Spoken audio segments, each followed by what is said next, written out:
Hello, bachcho. Let's read the question. The question is saying a sponge can be distinguished from the other animals in having option A all possible body symmetries, B subcellular body organization, C asexual mode of reproduction and D numerous pores in their body. तो आइए देखते हैं हम इसका की concept. तो अगर हम बात करें इसके की कंसेप्ट की तो इसका की कंसेप्ट हो जाएगा स्पॉन्जेस. स्पॉन्जेस को हम क्या बोलते हैं? They are also called as porifera. क्या कहते हैं इनको? पॉरीफेरा भी कहते हैं. अगर हम बात करें पॉरीफेरा की तो पॉरीफेरा का मतलब होता है पोर बियरिंग एनिमल्स. पोर बियरिंग एनिमल्स. इसके अलावा अगर हम बात करें तो जो स्पॉन्जेस होते हैं ये कैसे होते हैं? ये प्रिमिटिव मल्टी सेलुलर ऑर्गेनिज्म होते हैं. Multi cellular organism.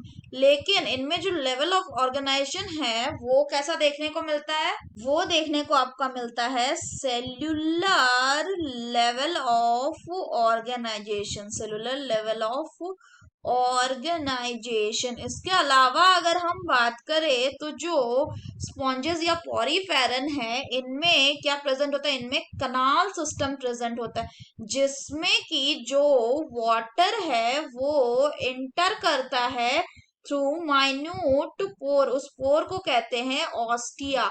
और वाटर एग्जिट करता है किसके से? वाटर एग्जिट करता है थ्रू ऑस्क्यूलम. Through osculum. और ये जो वाटर है ये कहाँ जाता है? ये जाता है एक सेंट्रल कैविटी में जिसको क्या कहते हैं? जिसको कहा जाता है स्पॉन्जोसील. स्पॉन्जोसील. अगर हम बात करें इस स्पॉन्जोसील की तो ये लाइंड होता है क्वानोसाइट नाम के सेल से जिसको हम कॉलर सेल भी बोलते हैं. इसके अलावा जो स्पॉन्जेस है इनमें फ्रेगमेंटेशन क्या है? एसेक्सुअल मोड ऑफ रिप्रोडक्शन है और फॉर्मेशन ऑफ गैमेट से ये सेक्सुअली रिप्रोडक्शन करते हैं.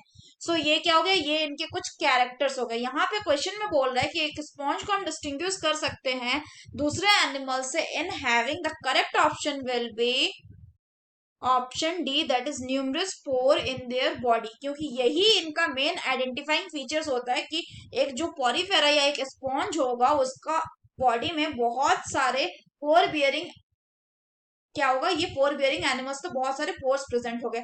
बाकी ऑप्शंस की बात करें तो पहले बोल रहा है ऑल पॉसिबल बॉडी सिमेट्री. तो पहली बात तो कि जो पॉरीफेरन्स होते हैं ये कैसे होते हैं? ये एसिमेट्रिकल होते हैं. इनमें कोई सिमेट्री होता ही नहीं है.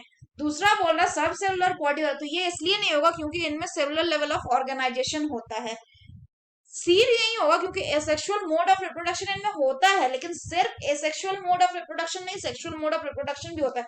और एसेक्सुअल मोड ऑफ रिप्रोडक्शन सिर्फ स्पॉन्जेस में भी नहीं, बहुत सारे और ऑर्गेनिज्म है और फाइलम है उनमें भी होता है. So that's all for the question बच्चों. Hope you understood it well. Best of luck.